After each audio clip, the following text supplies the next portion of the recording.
kuwekeza katika dunia. Hawana lingine, hawajui safari yako, hawajui ataondoka, hawajui kitu kingine. Anacholenga ni kuwekeza, na kama anataka kuwekeza ni lazima alenge vitu vyenye faida kubwa kubwa.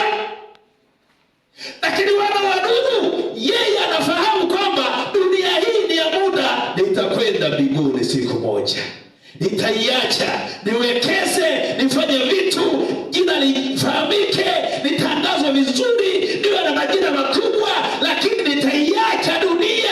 Anawekeza kwenye ufalme wa Mungu zaidi. Na ndio maana wana wa dunia wanaona wana wa Nuhu kama ni wajinga fulani hivi, kama hawana akili hivi. Unaona hiyo?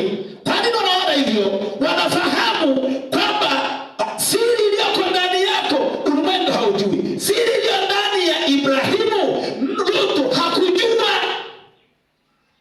Yeye alijua maisha ni hapa hapa, na alichagua sehemu nono yenye mafanikio.